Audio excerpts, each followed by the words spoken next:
Thank you. Your recording has Great. started. So I'll go ahead and call this meeting of the Assembly Committee on Homelessness to order. It's 11 o'clock on May 20th. Jennifer, could we go through to just see which members of the committee are here and any other Assembly members? You bet. So shall I do a roll call of the full Assembly? Yeah, let's rather than just the committee. Let's do so we catch any members that have joined us that are not on the committee as well. Okay, thank you. Miss Allard? Here. Mr. Constant? Here. Mr. Dunbar?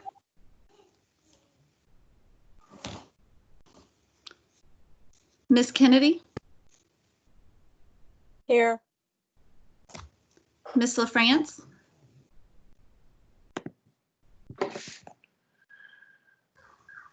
Mr. Perez-Verdia? Mr. Peterson? Present. Ms. Quinn Davidson?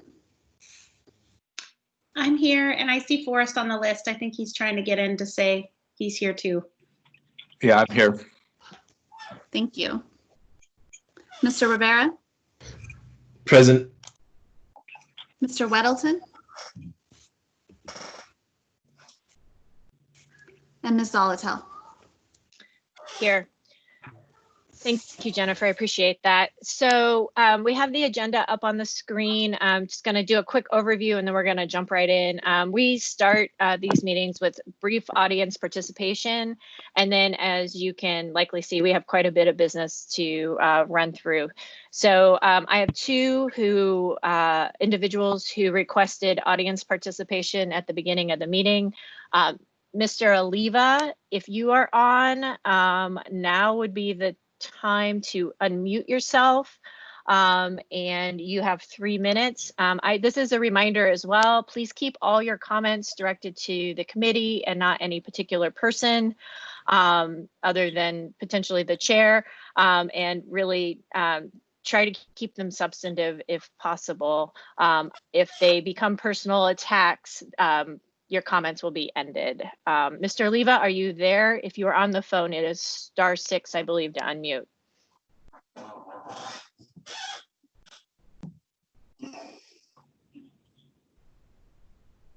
Mr. Oliva, are you on the line?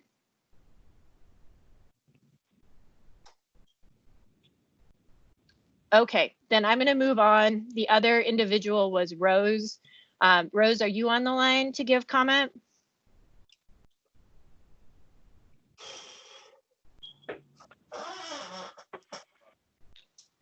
Again, it's, I believe, *6 if you're on the phone to unmute.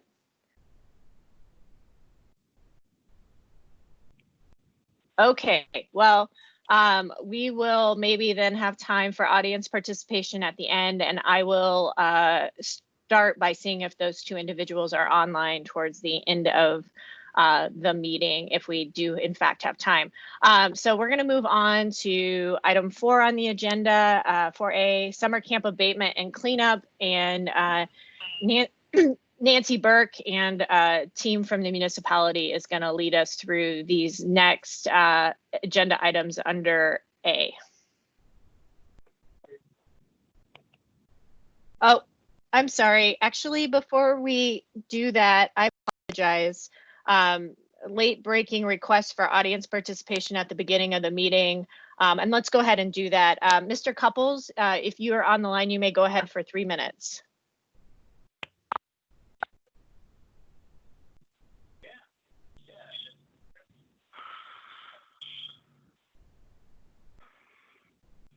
Mr. Couples, are you on?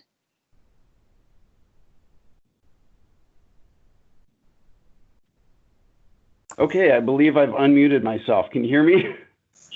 Yes, please go ahead. Okay, wonderful. Thanks, Meg. I just wanted to provide a real quick comment. You know, last week we had an incredible effort to do the abatement at 3rd and Ingra, which the community is extremely grateful for. And a few days later, we did have 2 tent sites resurface on the property, which we reported, and we received a very impressive response from, and I don't know specifically who to recognize for that, whether it's APD, whether it's the administration, but for whichever members were involved in that effort to address those 2 camps, they were removed within 24 hours, so we're very grateful for that. Last night, we did have an additional tent site surface against the fence line on the east property edge, which we have once again reported this morning, and we are very hopeful that we will receive a similar response to this site that has just popped up within the last 12 hours as we did last week. But I just wanted to take an opportunity to thank everyone who was involved in that effort, both the original abatement and cleanup, and the impressive response that we got last week, and hopefully we'll continue to see that similar response. So thank you to everyone, and that's all I had for today. Thank you, Mr. Couples. Okay, so we'll move on to Ms. Burke, if you would like to go ahead and take it away for this next section. Appreciate that. Okay, thank you, and good morning, everyone. I'm going to share my screen. I will be the host for the PowerPoint for several speakers, and so I will begin with a section with my update, and then I'll be asking for input or others to join in without the visual cues. I'll just sort of state their names and see if anybody else wants to jump in as we go through. So one thing that is important is the pillar that the municipality has under the homeless plan is the public health and safety pillar. And the items that you see here revolving around supporting the public health and safety net and balancing social service needs across the community, and also working to ensure that we can clear challenges, I think like Mr. Couples just spoke of, so that the community can have open spaces for the enjoyment of all members. So that's the pillar that the municipality works under. The current era and working within CDC recommendations around COVID-19 has brought us to a new configuration of what's happening. In March, the shelters were decompressed and were moved to locations where we could ensure 6 feet of sleeping space, so we can also provide medical screening for individuals and to maintain safety for everyone in the community, really. So to do so, we pulled in Sullivan Arena, Ben Boke Arena. These have been provided as updates to the committee and the community. The Dempsey Anderson facility was used for quarantine and isolation. And then the family system, which previously relied on a congregate setting at churches each night, that family emergency system was moved to individual hotel units. The result of that was really safe shelters. We've had a tremendous success in not having cases to date flowing through our homeless population in shelters. And so the resources that have been spent to provide medical screening at 11 locations, adding in EMT services, and the latest update on this is Beans Cafe initiating a navigation service to ensure that we can help people make it to appointments, follow up on needed care, and be proactive in managing health issues. Nancy, I'm going to interrupt because I failed to say this. If anyone wants to get in the queue, if you could please use the chat function, I'll monitor that. I'm sorry, I forgot to mention that. Thank you. Okay. I will also remember to take a breath and if there are questions. Nancy, before you move on, I just received a communication from some folks that say that they're being unable to get into whatever tools are available for them. This includes Ronald Ava and Rose Hubbard. And so for the staff who are working behind the scenes, maybe you could help figure that out. Thank you. Sorry, Nancy. No problem. So in the prior 2 and 3 years, we've been working on our camp abatement system, which we've discussed in committee meetings several times, relies on us having adequate shelter space, the resources to engage people who we find out in the community, help them to understand where resources are, and to move from camps and street locations into shelter. And so the entirety of it operates as a system. So to just review where we stand with those resources available today, the adult shelter spreadsheet that you see on your screens, and if you're not able to see this on the screens, we will make sure these numbers are sent out to the committee. You can see that our capacity at the adult shelters has been both reduced and it's been declining since March. And so this chart that is in front of you samples a couple of days just to show you the trend that was happening in March when we moved to the mass shelter sites, a couple of the weeks in April, and then where we currently stand for the last 2 weeks in May.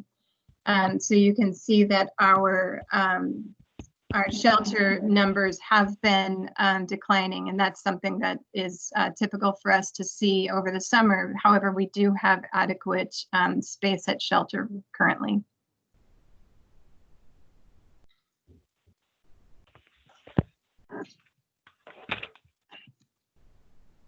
Hello, it's Ronnie. So then the next topic is, well, how do we compare to where we've been in prior years in terms of capacity? We've worked as the municipality for quite some time to ensure that we have adequate shelter beds so that we can conduct abatement process and also ensure the safety of everyone who's in our homeless system. And so you can see the salmon colored column following the winter 2019-20 column is the new COVID era numbers. A good number of our shelters reduced capacity to be able to provide 6 feet of distance between spaces for sleeping. And you can see that the capacities are reduced by quite a bit for a large number of them. And so the total number that we have right now in the community for adults, and this includes domestic violence shelter and Covenant House, which are both sort of specific entrance requirements around age and history of domestic violence. But our number is 610 right now, which is more than we had in summer of 2019 at 502. So we're about 100 beds up this summer. That changes when we look at winter. If we're still at 6 feet, one of the questions the committee has been asking is, what's the difference? If everything stayed the same as we were today, we would still be down by a certain number of beds. About 78 is the projection. I'd like to offer Jasmine, if she has anything to say here. The Anchorage Coalition to End Homelessness has been working with the shelter providers on making these adjustments and determining safe practices for shelters.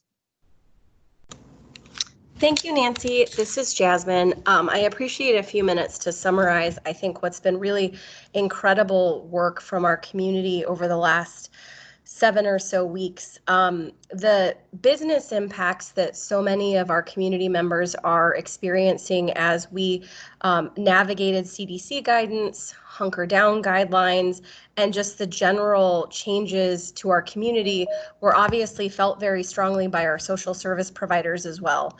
I think the first couple weeks as we responded to COVID, trying to learn what communities that had seen outbreaks before us were experiencing and how they navigated the circumstances, really hit the front line of our social service providers as they attempted to figure out business protocol, how to keep their staff safe, and most importantly, how to achieve our shared mission for our vulnerable people in Anchorage. I am so astounded by the partnership between the city, the Anchorage Health Department, our provider community, particularly those who run these shelters, and the flexibility and innovation that came across. Nancy's going to talk a little bit more about the successes we've seen despite COVID, but I just want to really commend our shelter providers for not only continuing to serve vulnerable people in these really scary times, but also adapting quickly to very, very, as Nancy mentioned, very big changes in capacity, utilization, inflow and outflow into the shelters, really shoring up day services so clients didn't have to move. I very closely work with sister communities and brother communities in other parts of the country, and we have succeeded in keeping COVID from running rampant through our population of people experiencing homelessness. And that's not the case in just about every other community that I talk to. So my hat is off to the people who have worked on the front lines of this. And I'm just so appreciative of the community of people that have also come together to support this work through the city, through the Emergency Operations Center, through the health department. We've gained a lot of partners in this, and I think it's a testament to Anchorage and another great statement about what we can do when we work together. But I'll turn it back over to you, Nancy. Actually, thank you, Jasmine. Nancy, before you get started again, I have a question on that last slide. Could you put into context for me, the Assembly had appropriated money for 150 shelter beds. Where does that fit? Excuse me, I know they're not necessarily online, but are those beds that we typically have during the winter that we were hoping to continue year round reflected in this chart?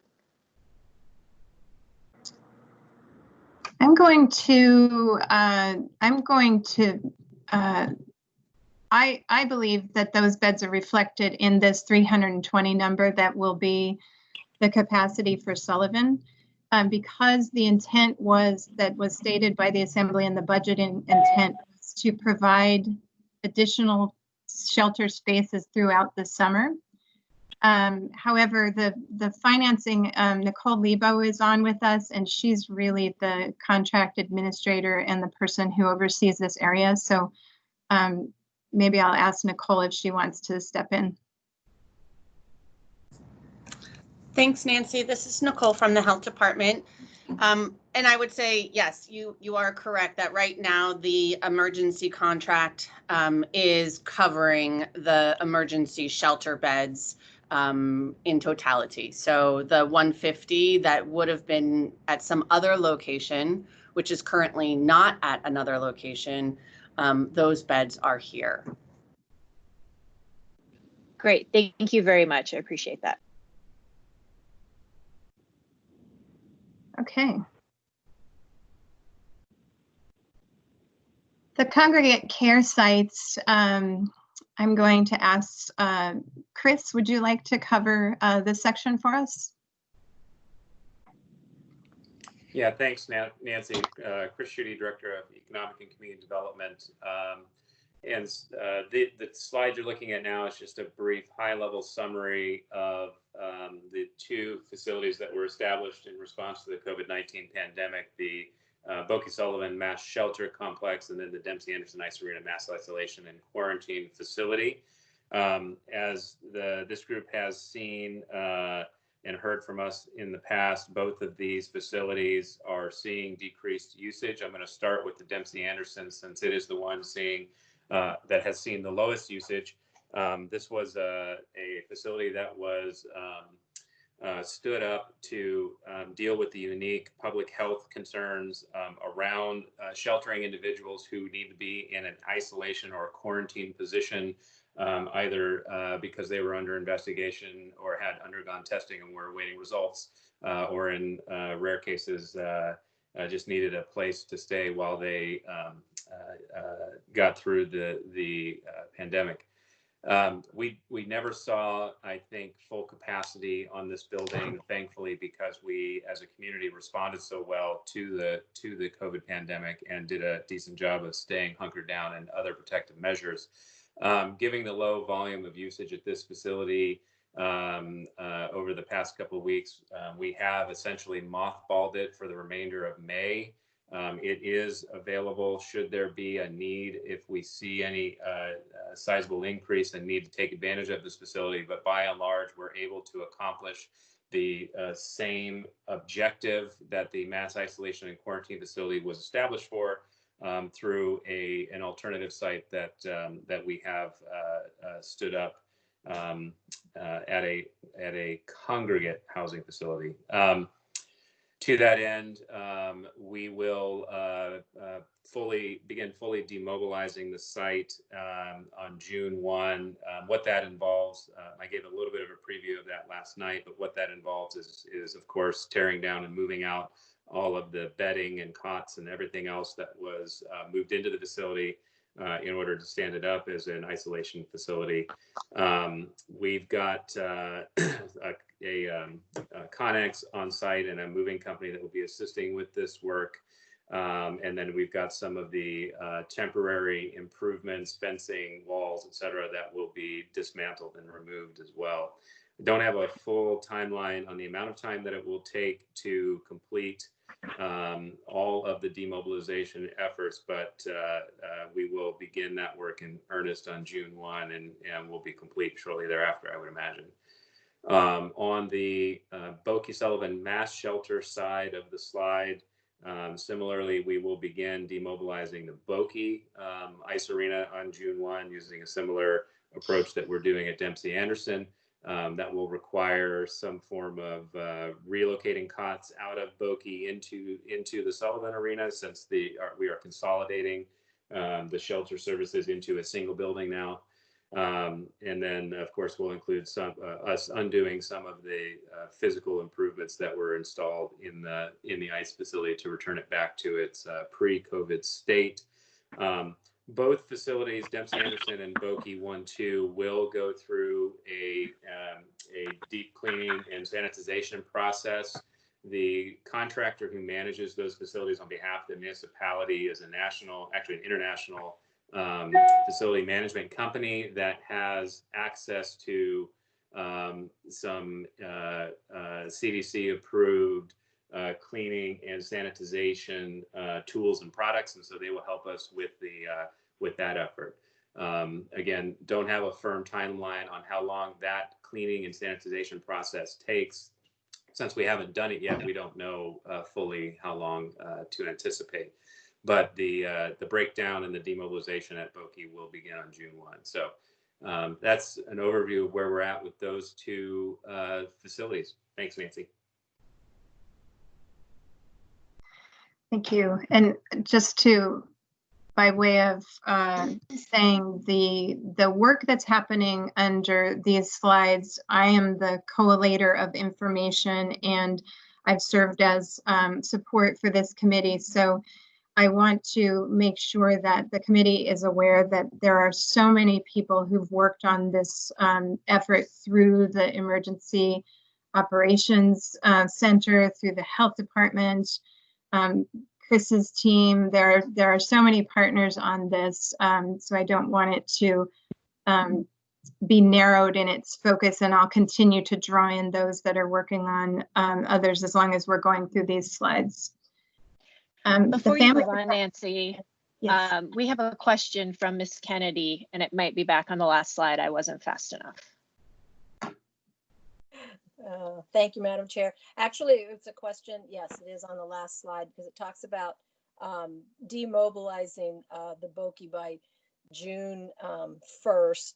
And I just wondered, I'm looking for the information because I know I've got that paper somewhere, but I believe we had a contract with Brother Francis Shelter and Beans until the end of July for setting up services, I guess, at the Sullivan.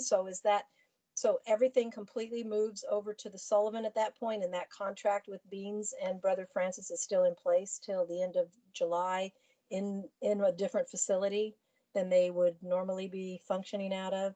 So I'm just looking for clarification on that particular contract and how it plays into this idea of the demobilization of Boki. Chris, this is Robin. Do you want me to answer that? If you'd like, I'm unmuted, but you beat me to it. Ms. Kennedy, we are working on an amendment to their contract. We're not under contract with Brother Francis at all. They're a standalone, but we do have the contract with Beans for the 2 facilities. We are working on an amendment to their contract right now to reduce the number. We think it's going to be a maximum of 324, which would be the maximum capacity for all adults that would be 6 feet apart for sleeping. And we still have the opportunity to feed them in the Sully. So we will work on an amendment. It will reduce the number of staff, the number of shower attendants, and security. So there will be an amendment coming forward, and that is hopefully due the early part of next week. So we can look at what the new cost will be when we consolidate only into one facility. And yes, I believe that their contract is through the 23rd or 24th of July right now. Okay, great. Thank you, Rob. That answers my question. Thank you, Madam Chair. Thank you. Mr. Weddleton?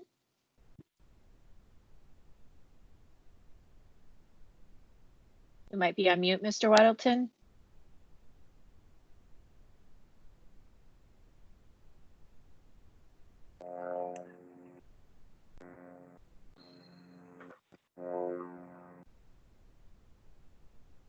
John, are you there for your question? Yeah, sorry, I was tapping quite a lot. Finally got it. As we consolidate, are we paying attention to make sure that we have extra beds so we can continue to abate?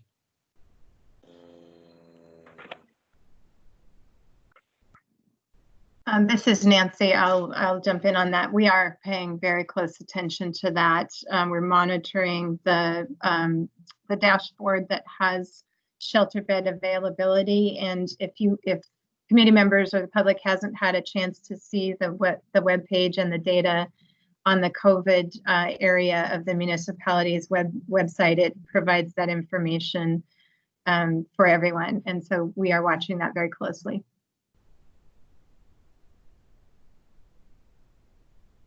Okay, great. Please continue, Ms. Burke.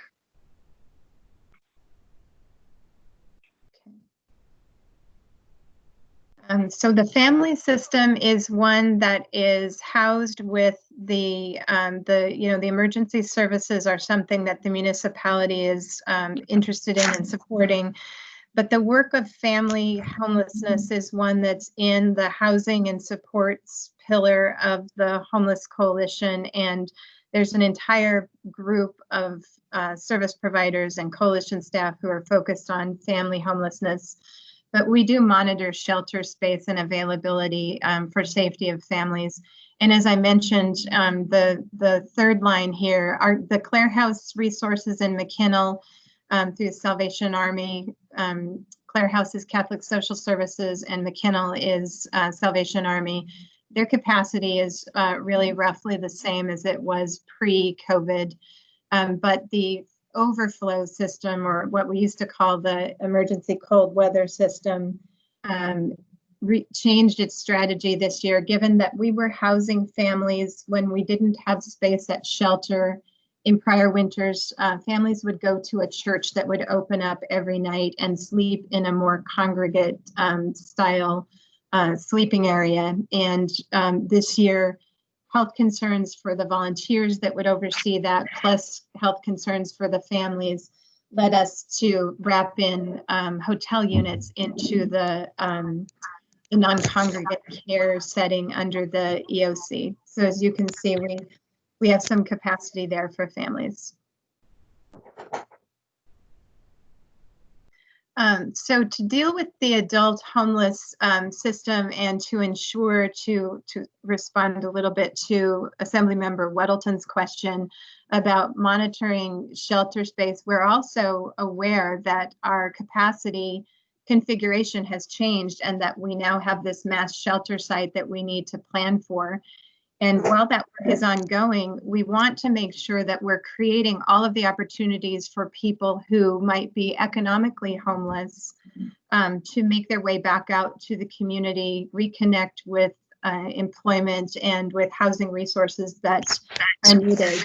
And so with an absence of transportation or additional challenges around transportation, offices oftentimes not being open, one of the strategies that was tried by the partners you see on the screen here is to stand up a community resource hub. And this is really an idea that came from an annual event that the Homeless Coalition has hosted for many years, Project Homeless Connect. And that brings social service resources all to the same location for people to have a one-stop shopping experience for resources. We've been testing this for a bit over a month, about 5 weeks now, and the partners that have been the most active in the project are Municipality of Anchorage, Beans Cafe, Catholic Social Services, Covenant House, and Cook Inlet Tribal Council. And you can see that the partnership has net some results that are both encouraging to us and something that we want to continue working on. Over this time of the 13th of April through the 13th of May, we've been able to address the needs of just over 100 people and help them move to either housing locations. Some of these folks are approved for housing locations and still shopping for units. So they're actively looking for apartments. Others have gone on to treatment services or housing assistance, or been able to move to another shelter location, a more appropriate level of care, or relocated and reconnected to family. So the numbers you can see here are ones that I think show the effectiveness of lining up your intervention, lining up your referral networks, and having everyone very focused on housing as the outcome. Before you move on, Nancy, I do have a question on that one. Are those, is access to the community resource hubs still coming out of the temporary shelter or the mass shelter, or can folks access it directly from if they've been residing in an encampment? At the moment, we remain focused on reduction of persons at mass shelter to go into housing. The thing we're doing with camp locations and talking with people there are people who come by and ask questions, is we're encouraging people to go to shelter this year. Because of the results we showed before, we know that those are safe locations. There's medical assistance on site. We can provide the resources to people who are accessing shelter. And so we're actively encouraging people to come to the mass shelter location. Thank you. Mr. Constant. Yeah, thank you. So we started this conversation about the community resource hubs and maybe making them in a few places. And it's a good idea, and obviously it's providing some results. I understand the mobile intervention team was a framework that might have preceded this. Have we begun the conversation about creating a mobile model of this community resource hub where we take and kind of establish the services that are essential and working, and then if we're going to do a big abatement, bring all these services maybe to the point where those people are, timing and everything lined up, just like these are lined up? Yeah, if through the chair, if I can refer this over to Jasmine and Nicole, if you might use this time to talk about outreach. Sure, this is Jasmine. I'm happy to kick it off, and Nicole, jump in anytime. I think we've shared this information previously, but there was a period of time where our existing outreach workers in the community were not able to deploy into the field, if you will, just because of some of the challenges, as I mentioned, as people attempted to adapt their business practices, their insurance coverage, their necessary policies for staff safety to COVID. And very excited to report that as of last week, we have 3 of the 8 existing outreach workers in Anchorage able to be deployed into the field. Prior to those outreach workers, and their adaptability in this, we did have the Emergency Operations Center share some staff with us and the CAP team, and there was some preliminary outreach done, particularly to targeted areas where we knew that camp abatement was scheduled, especially as those abatements were posted. So despite the challenges we were having around COVID, there was some outreach being done in strategic areas.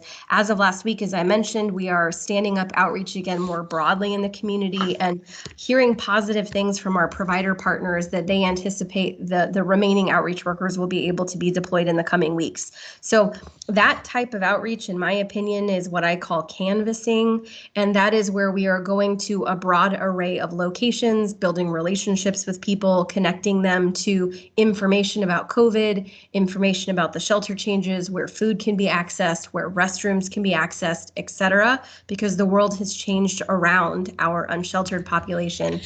Specifically to Mr. Constant's question, Nicole from the Anchorage Health Department and I are also talking about the vision of setting up either additional outreach services to do that more broad canvassing, and or they're not mutually exclusive, a vision of smaller satellite hubs very much modeled on the work that's happening at Bokie Sullivan that could be placed at strategic locations close to the larger, more concerning camps.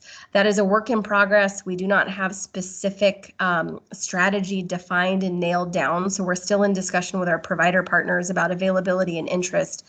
I think the idea of bringing the resource hubs, in my personal opinion, to specific camp locations has some merit, but there's also some logistical challenges to that, getting the equipment there, standing the equipment down and putting it away, and the likelihood that without adequate housing to move people into, what is the intent of those resource stations? If the intent is to reduce unsheltered individuals experiencing homelessness outside in Anchorage, the navigation stations are limited in their efficacy until we have more housing available that's appropriate for those individuals. But if the intent is to get people connected to the shelter system, to the food system, and to more information on COVID, I think that's very doable. But let me turn it over to Nicole and see if she has any additional comments she'd like to offer. Thanks, Jasmine. I think you did a great job. I think that you have accurately described why there's a little bit of a pause at this moment of time, not only because the providers are slowly coming back online, and Jasmine and I have been working together to have multiple conversations to figure out how we can be contracting this summer to be supporting these operations. But again, the housing issue is the biggest one. If we are going to move people from a outdoor camp and we don't have a place to send them, we are creating another problem for ourselves. And so we're just trying to be strategic and responsible about the way that we address that problem. If I might, I think the issue that the public is resounding around and we're going to have to figure out is, even if we don't have housing, while we have adequate shelter, we have to use that as the primary location that we will move these people to, and we have to do it assertively. And so while housing is the goal, shelter is available, and that is a path we have to figure out how to get people there. The recent abatement at 3rd Avenue was successful. It was painful. What would have been awesome to see there would have been a handful of people, bus service to the shelter, a really robust effort to move them from place to place. And so none of this is a complaint about any of that stuff that happens, or even this, if it's just one community resource hub, then when we do reiterate it in smaller scales, we're bound to see results. And so that's all great news. But let's not be bound with the idea that housing is the only answer. We have interim steps, and let us avail ourselves of them. Thank you.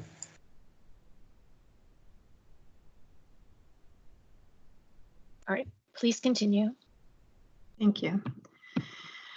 I think, that snippet of the conversation really lays out the work we have to do.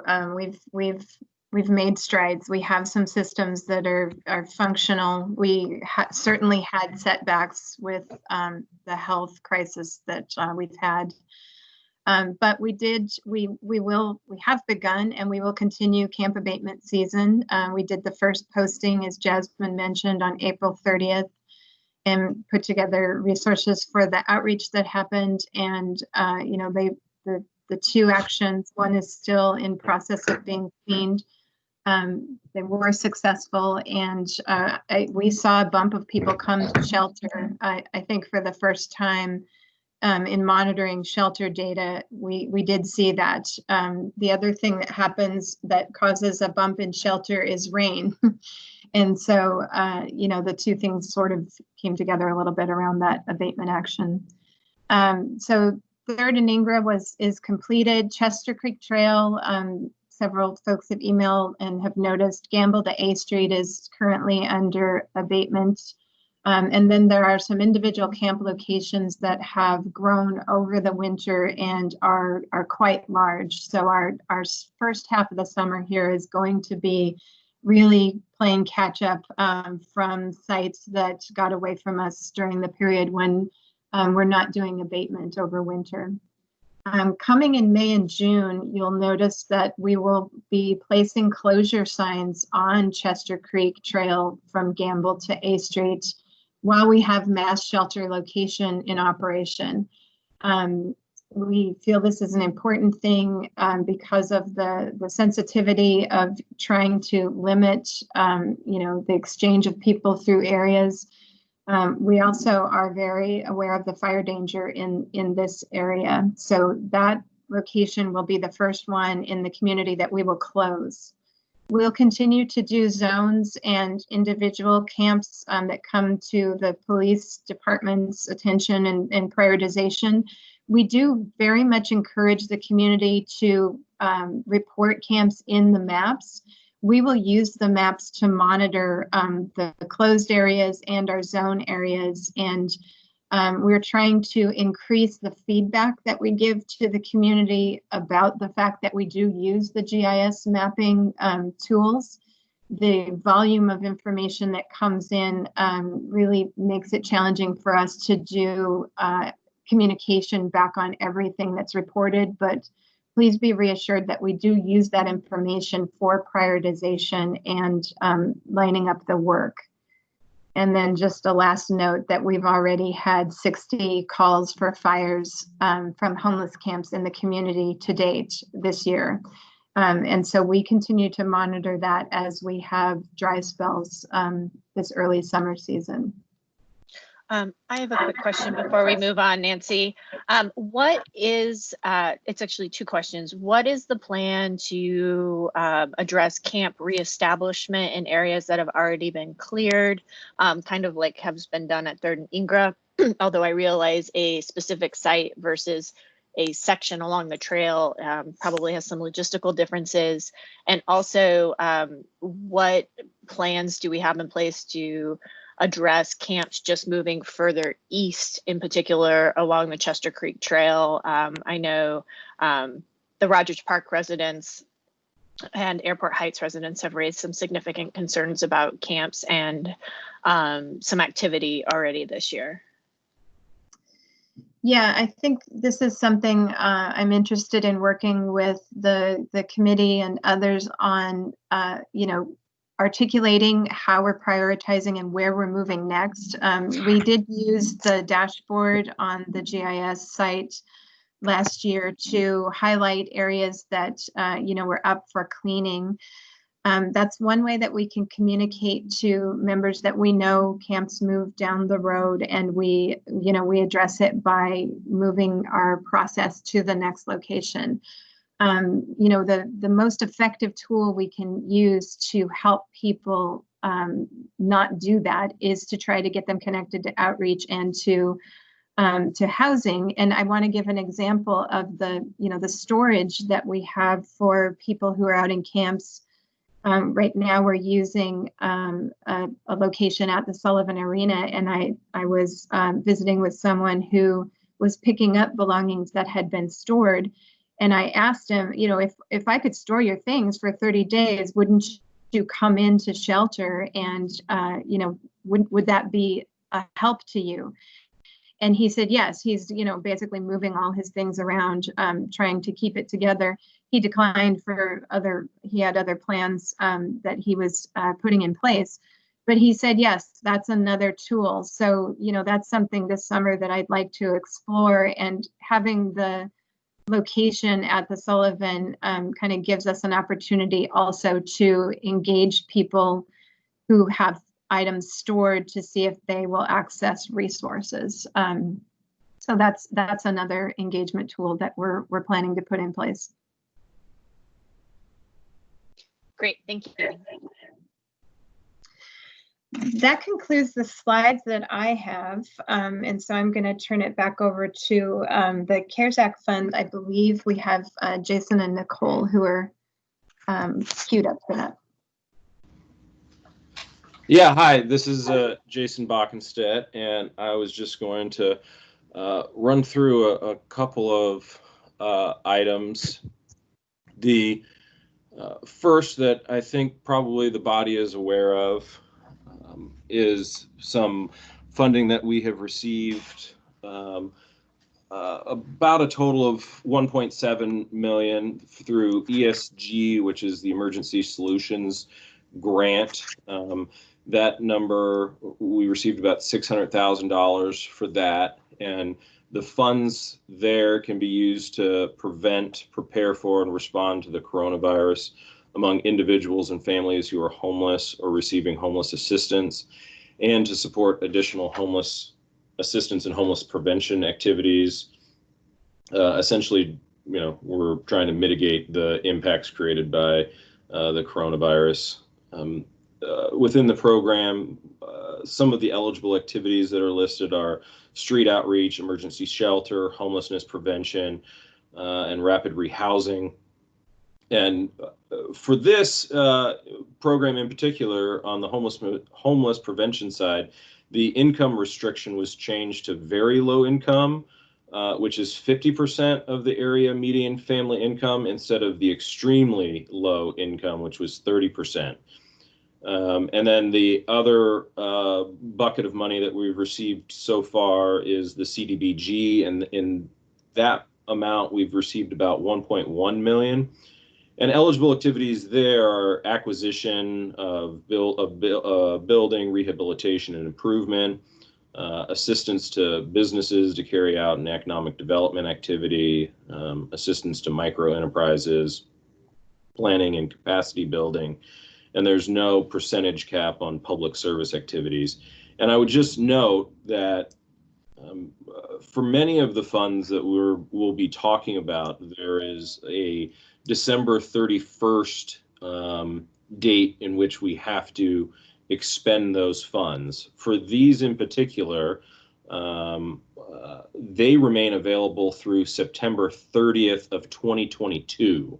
So we have a little bit longer for these funds, but I think what we're trying to do from an administration perspective is learn about all of the different sources of funding that we're going to be getting and gathering input from providers and the community investors to hopefully work with the administration and the community on establishing a longer term solution to some of these problems. So that is one bucket. The larger bucket that I think everyone is very interested in is the $156 million that will be coming from the state. And late breaking update, the Senate this morning approved what the House did yesterday. So that is all wrapped up, and hopefully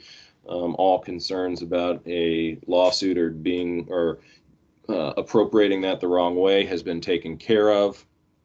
And then just very briefly, I will say that with those funds, I think that there is the possibility of using this funding for some of these activities.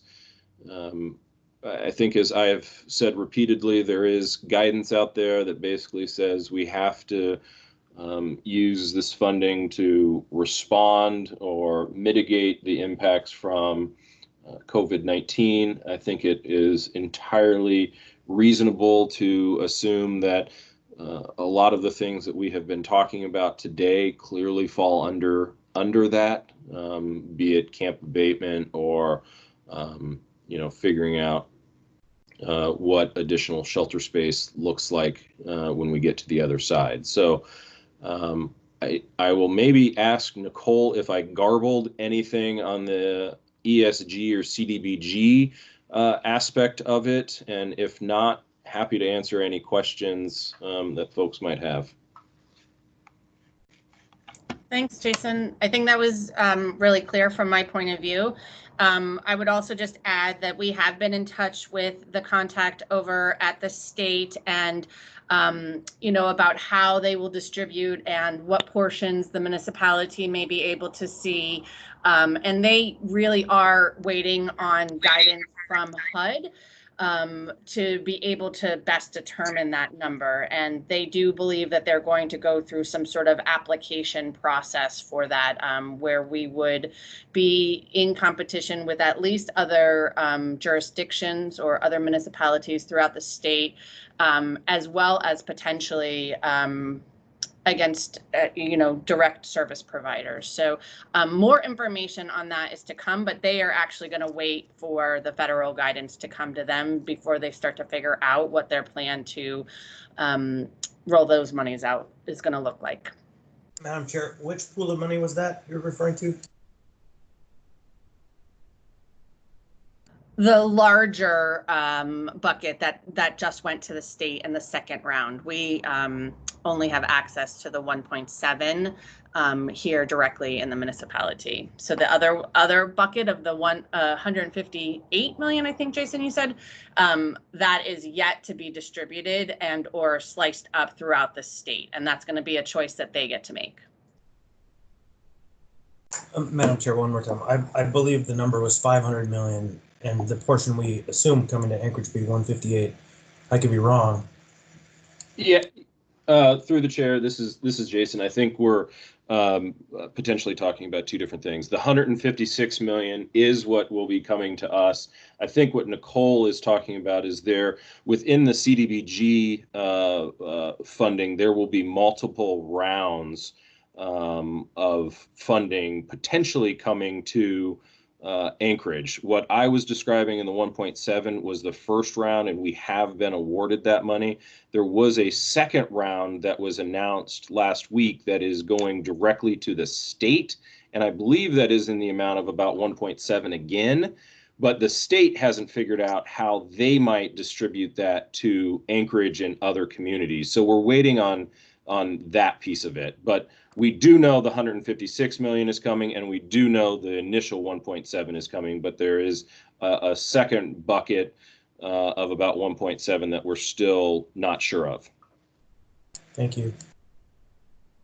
I have a question, and please hop in the queue if there's any more CARES Act funding questions. So according to the slides we saw earlier, it looks like we're potentially about 78 beds short of having our previous shelter capacity due to COVID-19 spacing restrictions. And so it sounds like definitely the second bucket that Mr. Bockenstead talked about could cover that, or setting up that infrastructure. Could the other bucket do the same thing, or are those funds more limited in that way? I'll take an initial crack at that, and Nicole can correct me if I get anything wrong, but I think the answer to yours is part of that bucket, and it's the CDBG side could be used for those purposes, but I don't believe the ESG side could be used, but I'll let Nicole correct me if I'm wrong on that.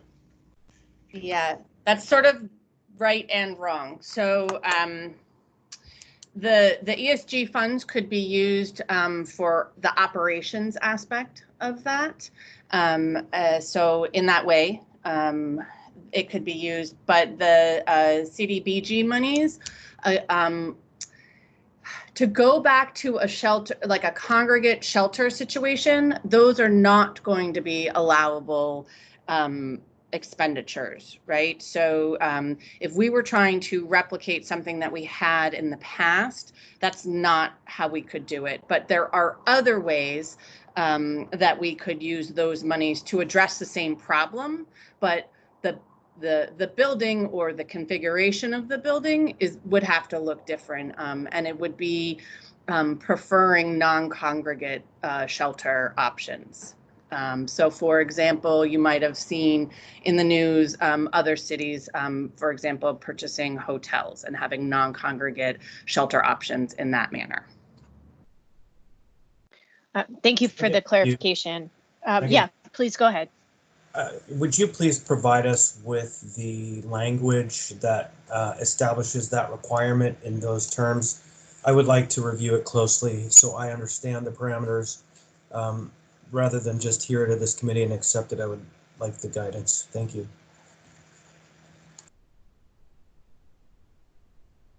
This is Nicole from the Health Department, and yes, we can provide that to the whole committee. Great, thank you.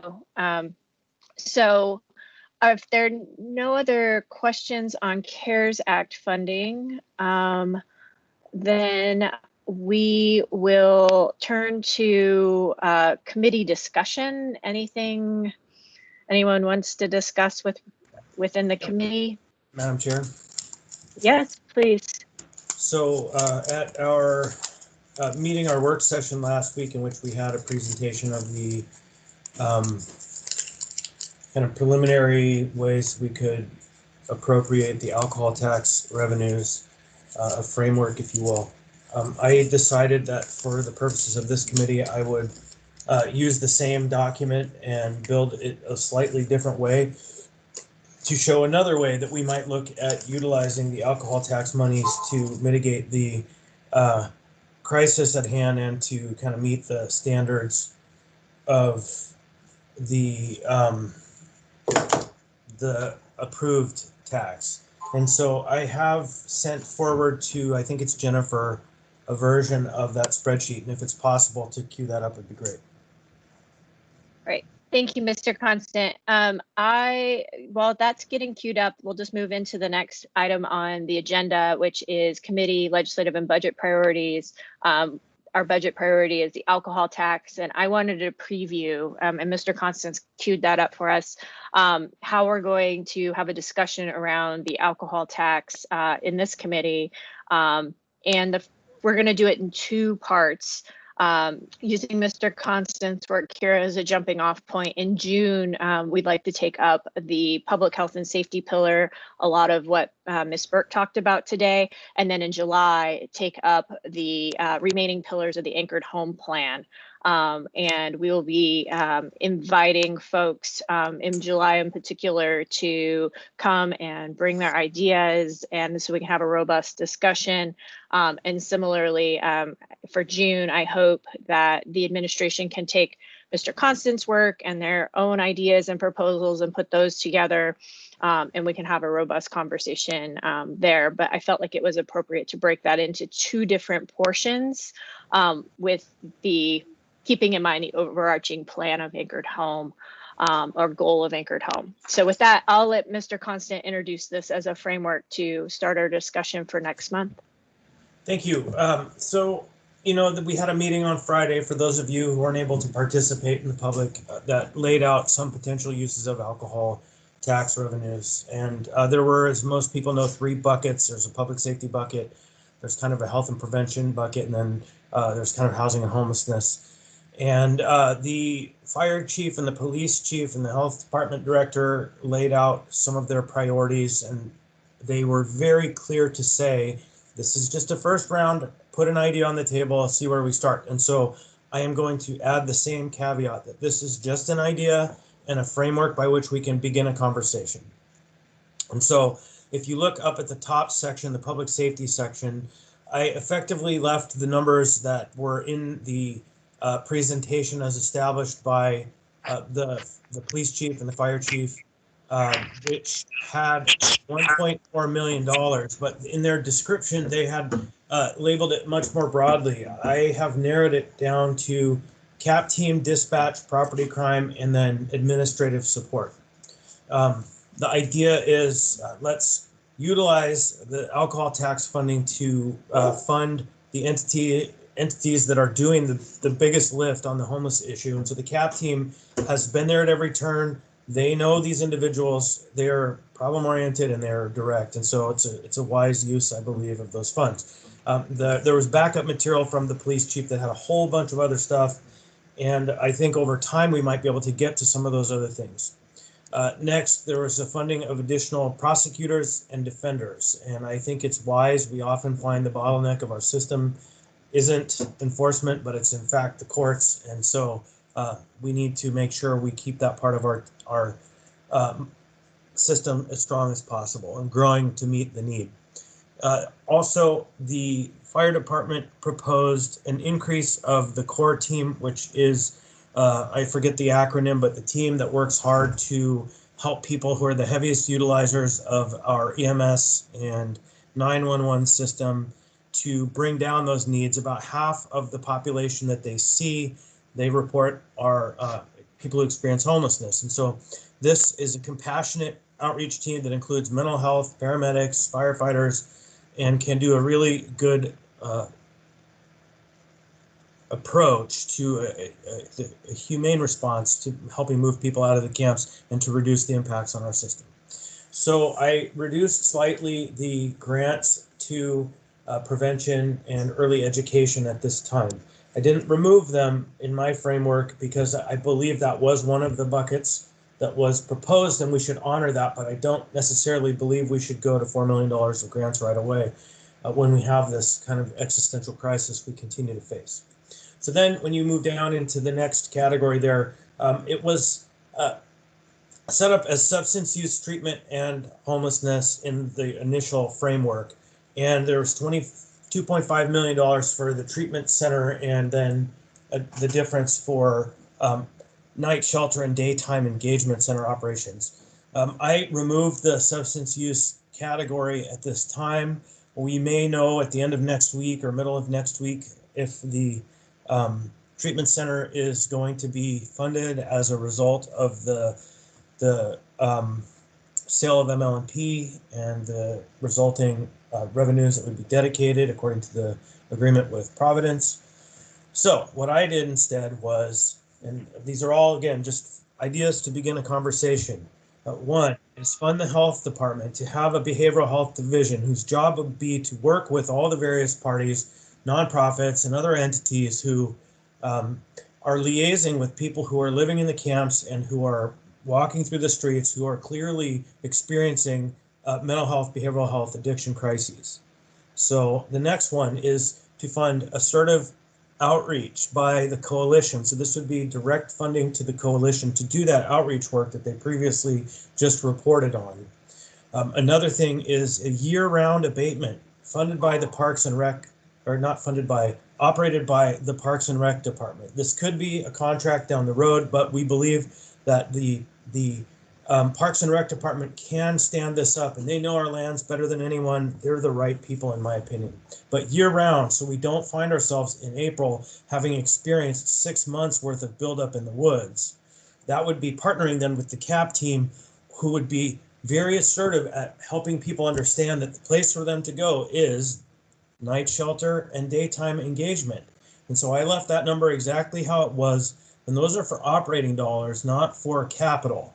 I believe that the operations are the thing that's missing and that we can get the capital funded by our partners. And finally, an increase that wasn't in the first one, which is housing supports, $1.25 million, which I think is about 120 people at $800 a month rent that we could put up out of the homeless population and into permanent housing. And so the theory there is to create miniature continuums of care in certain parts of town where you would have day shelter, emergency shelter, some kind of a housing first intervention that could help people get stabilized, and then ideally permanent housing.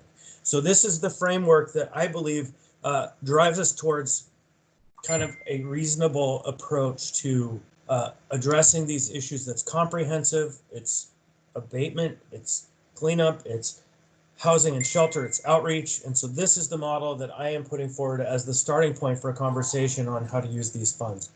So I'll stop at that point. Are there any questions from members about either what Mr. Constant has proposed or the process moving forward in the committee to have the discussion around the alcohol tax? Mr. Dunbar.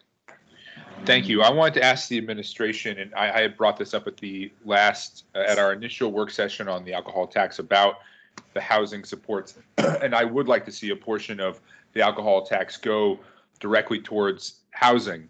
And I'm curious what I mean, this might be too early, this is very preliminary, but I'd like to hear your thoughts, the subject matter expert thoughts about how exactly we do that. What's the best way to do that? Is it some kind of short-term housing? Is it longer term? Is it a voucher program? You know, is there something that we could piggyback on? Should we use a nonprofit partner? Should we do it ourselves? Those are the kind of questions I have about how do we deploy that kind of money directly towards housing. So if there's anyone. Madam Chair, I would just, before you hand it off to the administration, I literally had the word vouchers written in there, housing supportive vouchers, but I pulled it out because I agree that it's an essential ingredient, and it might need to be more, we'll find in the end. But that hopefully over the course of the next month or two, we will come to a point on how the best method is. Maybe there's matching funds. Maybe there's a way to leverage this to get more CDBG vouchers or, you know, VASH or HUD or whatever. And so you are hitting right on the crux of the idea is we need to not just have shelter and abatement, but we need housing. Thank you, Mr. Constant, and thank you, Mr. Dunbar. If the administration wants to briefly touch on the issue, I'm okay with that. I think all those questions, Mr. Dunbar, if they're emailed, we'll get them out to not only the administration, but to our partners in the other pillars that deal with the housing as well, so that we can have a robust conversation about all of those options in the coming months.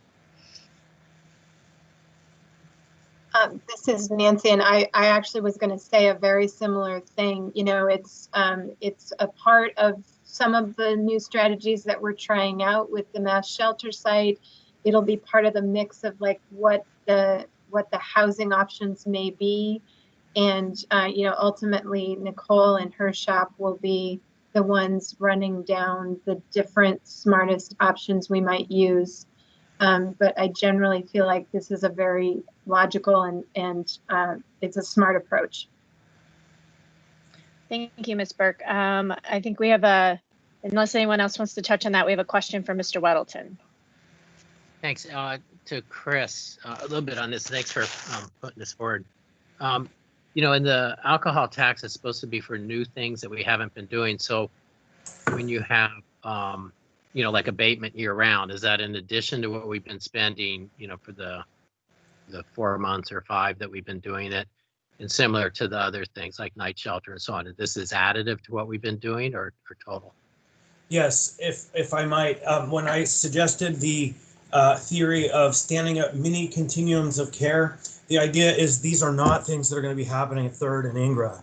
The idea is that these are going to be small pods that are set up in other areas of town that we can utilize to decompress. The year-round abatement, I just put the number 1.5 in there. It could be less than that, right? And so it could be that we continue with the general funds that we applied in that category, and half that money goes away, and then those monies could increase either the grants to this or that or to wherever we want to see it. And so there's no black and white lines here. This is all just original initial thinking. I just want to get those kind of line items established there so that the people see that what I believe is important, and I hope that people agree is important. The numbers don't matter. We'll get the numbers when we have this conversation down the road. All right, thanks. All right, any other questions about the process moving forward? I did want to let you all know, I have reached out to the HAND Commission, and I will also be reaching out to the Homeless Resource Advisory Council to be involved in our discussion around the alcohol tax so that they can provide information to us and some analysis for us to consider as well. And we did have, I believe, let's see, sorry. Any legislative priorities right now anyone would like to discuss? I think right now, in terms of my view with the committee, it's primarily budgetary in terms of CARES Act and alcohol tax dollars moving forward in the immediate months. But if there's any legislative priorities that we would need to advance to support this work, please bring them forward so that we can discuss them and make sure our work is coordinated.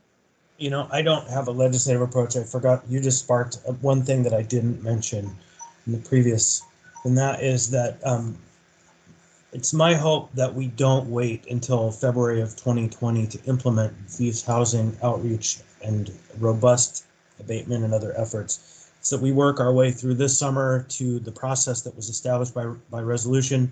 And then when we're done, we've identified our principles, and then we figure out a financial vehicle to allow us to get started immediately on these items, whether it's a revenue bond or other funds that are available. And so I'm sorry that that's not quite a legislative matter. It's a previous item, but I don't have a legislative matter, but I want people to know we're not talking February, we're talking as soon as we can. Thanks. Thank you, Mr. Constant. And actually, yes, that's a question you've raised that I have that can be addressed as we continue the discussion around the alcohol tax, is if tax anticipation notes or something similar like we do with property taxes are able to be issued, or what vehicles exist to get going on the work, knowing that the revenue can be pretty well anticipated. Okay. With that, then, I think we will move on to audience participation. We didn't get to do that at the front end. So just a reminder, please keep your comments directed to the committee. Mr. Oliva, you had signed on. If you are able to unmute yourself, if you're on the phone, *6. You can introduce yourself for the record, and you'll have 3 minutes. I'm unmuted. Is that correct? Don't start the clock. That is correct. Go ahead, please, Mr. Oliva. Okay. First of all, this technology is very frustrating. So it's hard to remain calm and get across a presentation when you go into it frustrated. And it's surprising that Zoom, Skype, Facebook, we don't know your charts. We're not looking at them. We don't know who's in attendance, and whatever you do, please don't use technology that's anything associated with SAP, because you seem to get assembly meetings right. Meg, you got a beautiful community council contact. I don't see how this meeting and the amount of money you got, now 156 million, that this virus hasn't caused this limiting public input. So if you can address that, I think it'll make more people feel comfortable. The other thing I want to say is, listening to Jasmine, who I have a lot of respect for, it almost paralleled listening to Donald Trump saying we're in good shape when 92,000 people are dead, if not more, because we're only addressing, and I'm looking at the dashboard, that their shelter occupancy is 225, vacant beds 255, and if I'm correct, the count, point in time count, was over 1,100 homeless. So they're out there, and whether or not they're sick or even dead, they haven't been discovered yet because of the lack of testing. And it was shameful. It was not successful, but shameful. The abatement at 3rd and Ingram took 2 years, not 2 weeks to wait till the snow melts. And the mayor was there. out of decency and humanitarian behavior, he could have brought him water and disinfectant and a porta potty previous to the abatement and removal, including disinfectant, and could have bussed them to the Sullivan. You're not doing good. Don't flower this. And if this was a vaccine that you're discussing and patting yourselves on the backs for, you would have inoculated the entire planet and we would be out of this. So it's shameful what has occurred and is occurring, and at what cost. The other thing is you've canceled meetings in a crisis. And one of the meetings that hopefully will save myself, my family, and hopefully the economy is buy my property. It was on the agenda March 27th. It's been recommended. That should become a sanctioned campsite temporarily with a sunset law to get all those other camps out of the woods and close to services. They're there now. Okay, Mr. Oliva, that is your time. Do you have any questions? Meg, allow for questions. Waiting for a moment to see if there are any questions. Just a moment, Ron. I don't see any. Thank you for calling in.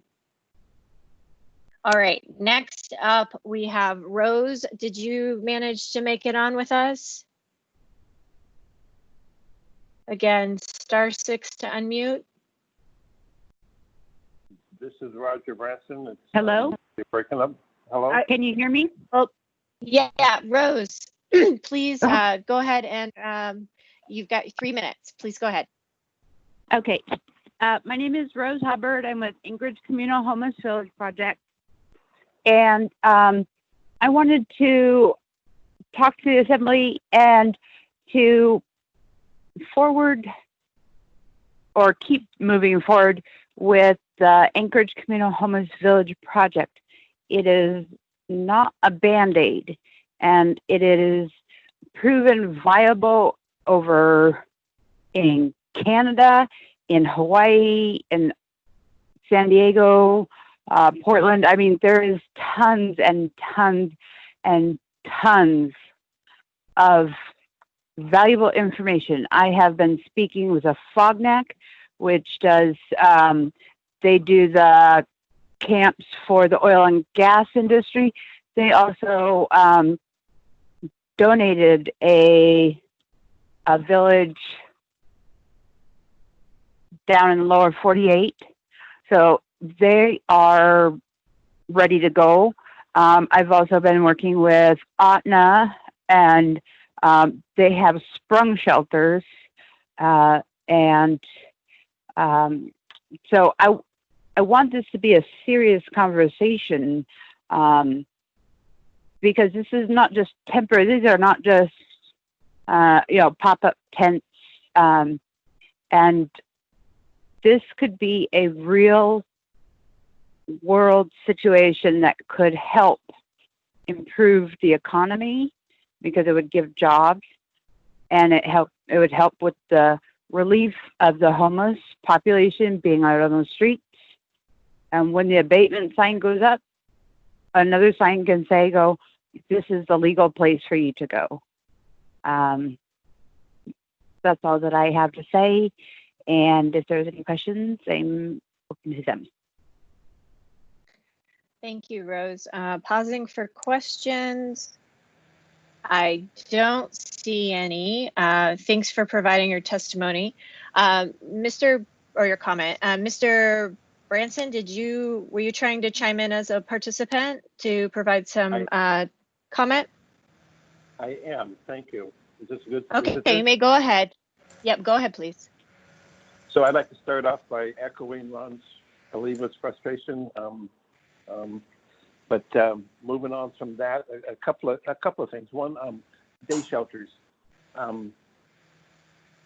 If we try to house somebody without giving them some kind of meaningful activities to participate in, day shelters are going to be very problematic. We'll just be babysitting a bunch of people.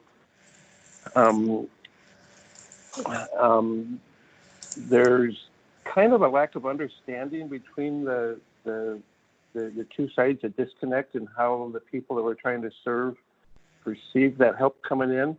They can greatly help us overcome that, but you know, from their perspective, too much stick is, you know, and regulation and rules is all they get around them. And if we could engage them to saying what would help them move on as a group, not necessarily as individuals, we might find a way through this challenge. And looking at maybe utilizing a local currency to possibly do that may be an avenue, but it would take support all the way around. Anyway, I appreciate the time of the committee and the ability to speak now. Thank you. Great, thank you. Do we have anyone else who'd like to participate? We have a lot of folks online, and I think we would use up all of our time trying to go through all the numbers. So we'll try this. We'll see how it works. If you would like to participate, we have about time for 2 to 3 more. Go ahead and unmute yourself and state your name.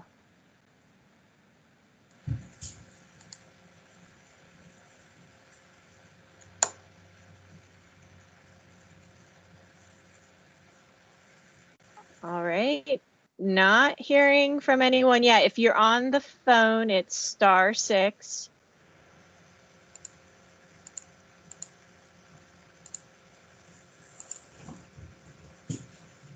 Okay. Rose, real quick. I just wanted to ask how we could get onto the team. So if I understand correctly, and it's that the teams for the public is through the call-in opportunity. Jennifer, am I right about that? That's correct, Meg.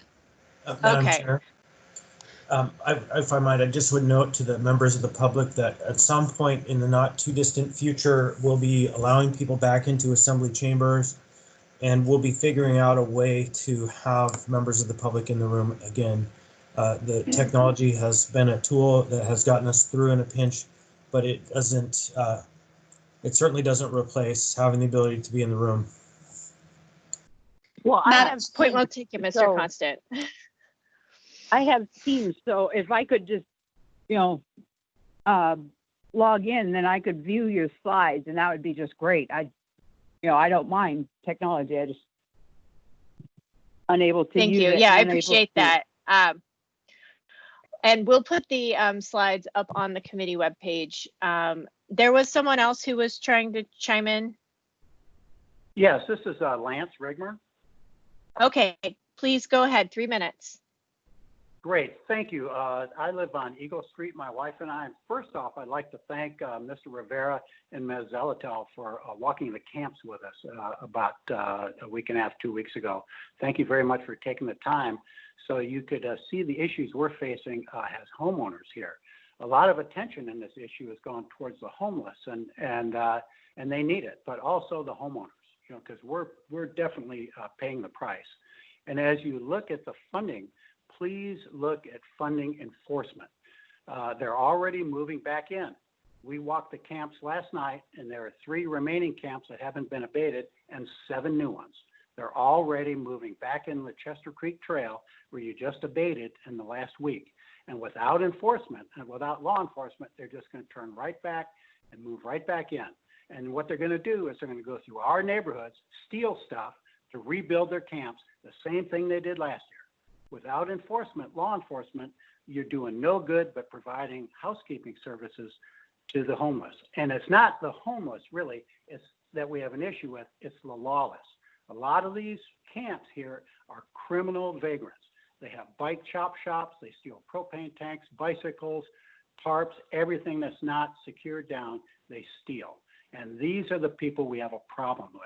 My wife and I have come to the aid of many homeless people who have passed out on Eagle Street or had other issues, but it's the criminal vagrants that we really seriously have a problem with.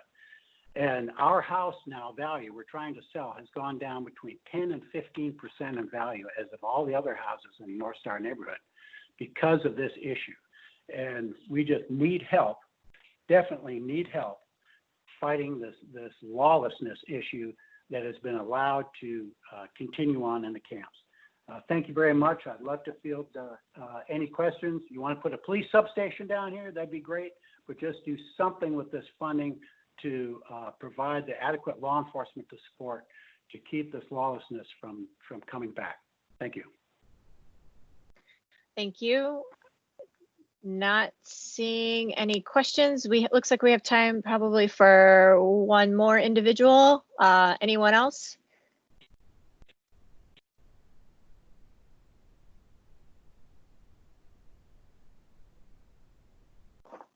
Okay, not hearing from anyone. Before we conclude, I'm going to put in a plug for a meeting tonight. The Anchorage Coalition to End Homelessness has an Anchored Home Community Update at 6 p.m. It will be on Facebook Live. So I would suggest if you would like more information about Anchored Home and the response to COVID-19 to tune in this evening. And would like to thank the administration and our partners for the presentations today and encourage members to forward any questions or areas you'd like. Oh, sorry. Thank you. The meeting's tomorrow, not tonight. Tomorrow, 21st. My days are mixed up. Nonetheless, so tomorrow for the meeting, and then members, if you have any questions or areas you'd like explored, that should be the topic of either the June or July meeting around the alcohol tax. Please get those into me so that we can get them on and have a really robust discussion next month. And we will keep everyone updated on what format that meeting will take as we get a little bit closer to time. So with that, I'll adjourn this meeting. Thanks a lot. Thanks, Meg.